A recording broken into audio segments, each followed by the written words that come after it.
జయశంకర్ భూపాల్పల్లి జిల్లా భూపాల్పల్లి మండల కేంద్రంలోని అంబేద్కర్ సెంటర్లో డాక్టర్ బిఆర్ అంబేద్కర్ 134వ జయంతి వేడుకలు ఘనంగా నిర్వహించారు. ఈ కార్యక్రమానికి ముఖ్య అతిథులుగా భూపాల్పల్లి ఎమ్మెల్యే గండ్ర సత్యనారాయణరావు, భూపాల్పల్లి కలెక్టర్ రాహుల్ శర్మ అంబేద్కర్ విగ్రహానికి పూలమాలలు వేశారు. అనంతరం వారు మాట్లాడుతూ అంబేద్కర్ బడుగు బలహీన వర్గాల ఆశాజ్యోతి అని, రాజ్యాంగ నిర్మాణకర్త అని, ఆయన జయంతి వేడుకలు జరుపుకోవడం సంతోషకరమన్నారు.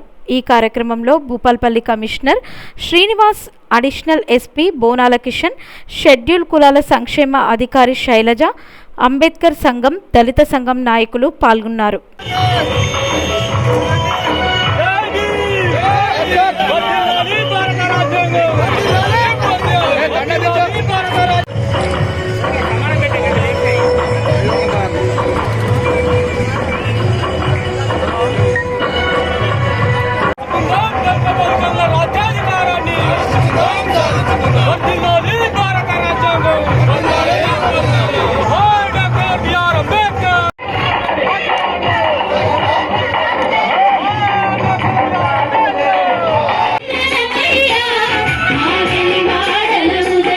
Yes.